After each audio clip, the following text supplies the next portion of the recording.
dozen or so builders, all using their talents. Hammering away, cutting and lifting, and working their workday away, all to help a little girl.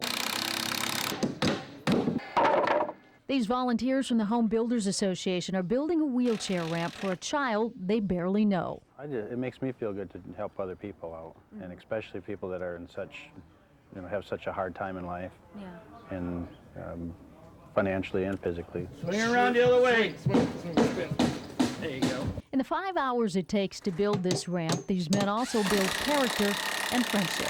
A good day for them also, because as you can see behind us, I mean, they'll spend this day working to help somebody in need. And so they'll walk away too with warm, fuzzy feelings that, they've done something. The little girl who's inside waiting to use the ramp is 14-year-old Lizzie. Lizzie has cerebral palsy. Do you like your room, Lizzie?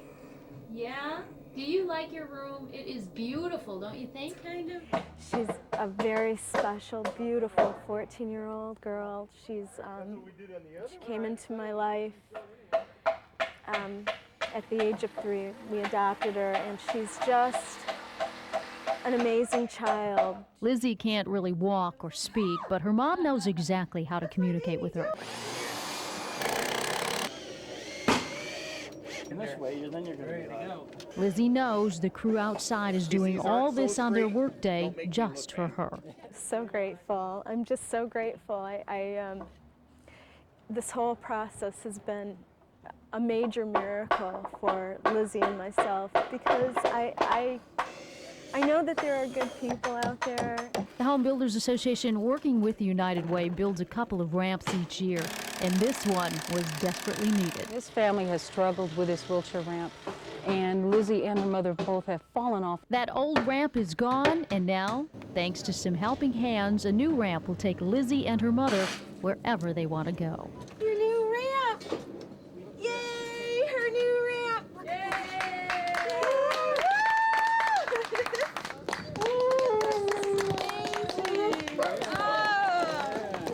Mark Worley teaches at Zeeland West High School. The only way that you can move this ball is to throw it.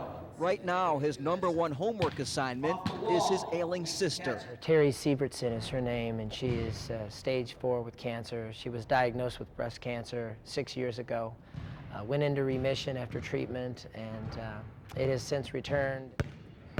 Saturday at Hope College's Dow Center, Mark and his siblings will shoot 5,000 free throws. They're asking for pledges for each free throw made to raise money for Terry's cancer treatment. The brothers are going to shoot for 25 minutes, and then we'll get a 5-minute break as a guest free throw shooter steps on the floor. And the family is asking for pledges. A penny a free throw amounts to $50. When they brainstorm ways to raise money, basketball just jumped out at them. I was a basketball coach for a number of years in Holland, and the brothers in my family served as basketball coaches, and we all played for Holland once upon a time, and basketball has always been a family affair for us. Worley says the outpouring of sentiment for his sister has been overwhelming. It's an amazing thing. Our community, we're blessed with relationships with just countless people who just want to help. Makes things pretty easy when I think about the endurance of having to shoot basketball for upwards of 3 hours compared to what she's had to endure for the last 6 years.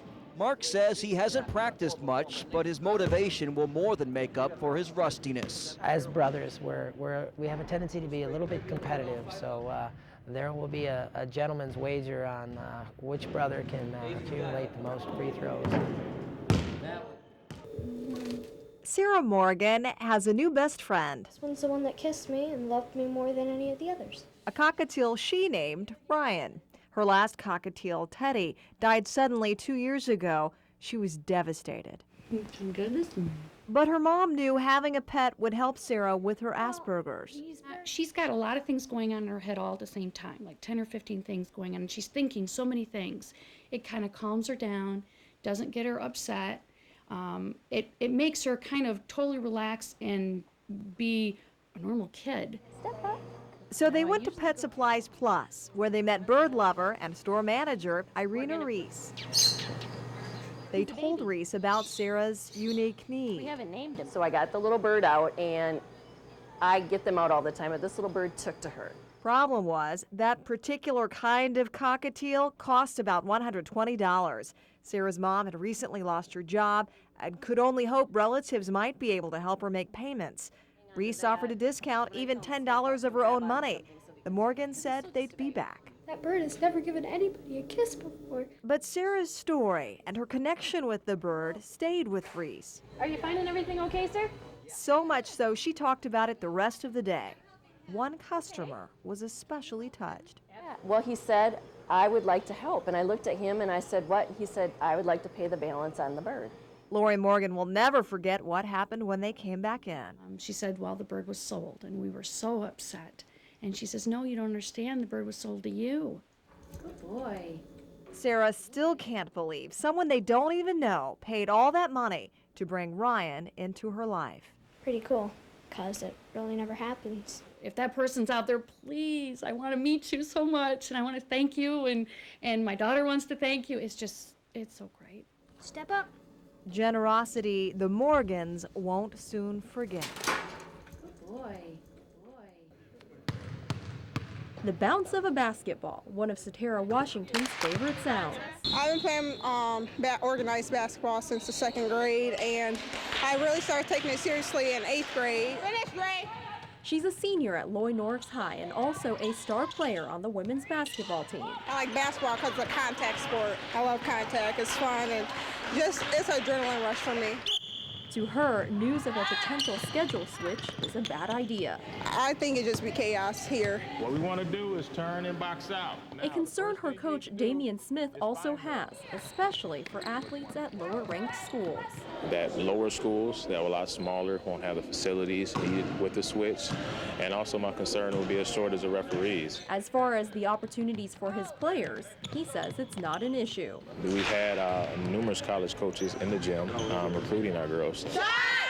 Satara is all set to play for Michigan State upon graduation. If you're good enough, you're going to be recognized and you're going to get the opportunity to play at the college level. College coaches they have a recruiting budget. I mean, they have a certain amount of time to go check out certain girls. One word comes to mind: energy. Twistin', turnin', while all the time smilin'. You get out of breath just watching. These boots are made for country dancing. The cha-cha, the waltz, the polka, East Coast swing, West Coast swing. Yes, it's a lot like ballroom, bar the music, and of course, we wear boots and we wear cowboy hats. And the Blackmers should know. They just brought home these trophies. Well, I never lose sight of it. As a couple, they placed number 4, while Gary stole the top spot. This permanent grin on my face, I can't seem to wipe it off. He's the best of the best. I am very proud of my world champion, and he's a wonderful dancer. 5 and 6. Good. And no, this reporter couldn't resist the chance for a one-on-one with the pro. You look so sassy when you do it. That's the idea. We started off very slow. Lesson 1, don't focus on your feet. Let your body move you. Gary had me swinging in no time. Kind of. This is a lot harder than it looks. I'll let them take over. This couple was searching for a hobby and found much more. And even though they've reached the top of their sport, they have absolutely no plans to hang up those boots. No way. No. We would really like to do this as long as we're upright. Yeah. When you work all day, this isn't something that you think about coming and doing. But with some encouragement from her friend, Denise Ray is in the strawberry patch. Yes, I walked in the door and we were gone within probably 10 minutes. The secret is to find the big red berries, almost always hidden. Today is about medium. I think when it gets a little bit hotter, I think they're going to have more berries and they know what to do with. Donna convinced Denise to come strawberry picking. She says she's been picking for 20 years. She enjoys the peacefulness of the outdoors, knowing there's plenty of work to come. And one can't help but sample along the way. Pretty good? Mm-hmm. It's not very pretty, though. Strawberry picking in June is a family tradition for many in West Michigan.